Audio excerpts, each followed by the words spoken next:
নিজেকে ভুলিয়ে সীমানা পেরিয়ে তোমাকে চেয়েছি যে আজ তোমার হাতে সাজাবো আমার স্বপ্নের ঘরে।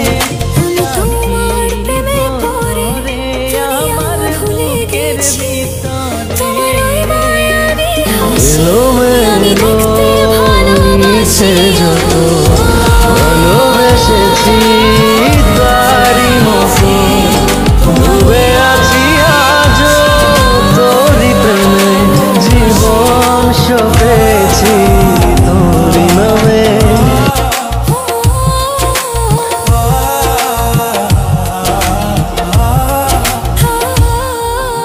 কত রঙে মনে মনে চোখে তোমার ছবি আঁকা তোমারই যে নামে লেখা তুমি ছাড়া আর তো কিছু নেই তুমি ছাড়া আর তো কিছু নেই তুমি ছাড়া তো কিছু নেই।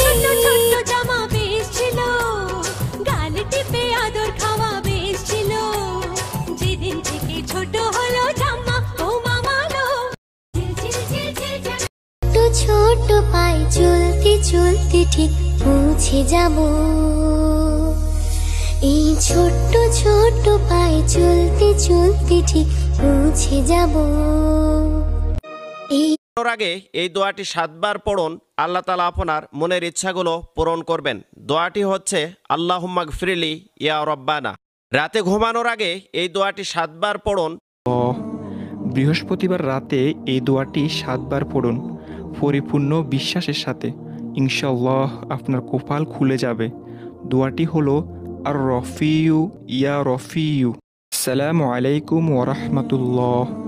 বৃহস্পতি হয়েছিলাম দুইটা উদ্ধার করা পেঁচা ছেড়ে দিয়ে আসলাম রমনা পার্কে। সকাল সকাল আমি আর অটো বের হয়েছিলাম দুইটা রেস্কিউ এর জন্য, আমাদের রেস্কিউয়ার টি শার্ট পরে। আমাদের রেস্কিউ দুইটা যা আছে সেটা কাছাকাছি আছে, একটা টিএসসি আর একটা হচ্ছে শাহবাগ। প্রথম যে রেস্কিউটা আছে সেটা হলো একটা কাক যেটা নাকি পায়ের মধ্যে ব্যথা পেয়েছিল এন্ড সে হাঁটতে পারতো না, তো ওকে নিয়ে আমরা বের হয়ে যাই আরেকটা রেস্কিউতে যেটা হচ্ছে শাহবাগ ফুলের দোকানের ওইখানে, যেখানে একটা ভাইয়া নিয়ে আসতেছে মিরপুর 10 থেকে। যে দেখি ভাইয়া অলরেডি চলে আসছে, তাই ভয়ে ফেটে হাতে চলে আসবে। তুমি শুধু আজকে থেকে এইভাবে জবাব দিতে শুরু করো। নাম্বার 1, কেউ যদি তোমাকে বলে তুই অনেক ভীতু, আমার সাথে লড়ার তোর ক্ষমতা নেই, তাহলে তাকে জবাব দাও, ভাই যদি আমি ভীতুই হতাম তাহলে আজকে দাঁড়িয়ে তোর সাথে চোখে চোখ রেখে কথা বলতাম না। নাম্বার 2, যদি কেউ অহংকার দেখিয়ে বলে তুই জানিস না আমি কে, তখন তাকে তুমি বলো হ্যাঁ আমি জানি তো, যাকে কোনো কুকুরেও পাত্তা দেয় না। নাম্বার 3, কেউ যদি বলে তুই আজকে আমার কাছে মার খাবি, তখন তাকে তুমি বলো দম থাকলে গায়ে হাত লাগিয়ে দেখা, তারপর দেখা যাবে কে মার খায় আর কে বাবার খায়। নাম্বার 4, কেউ যদি বলে ভাই তুই বেশি হাসিস না, হাসলে তোকে বাজে দেখা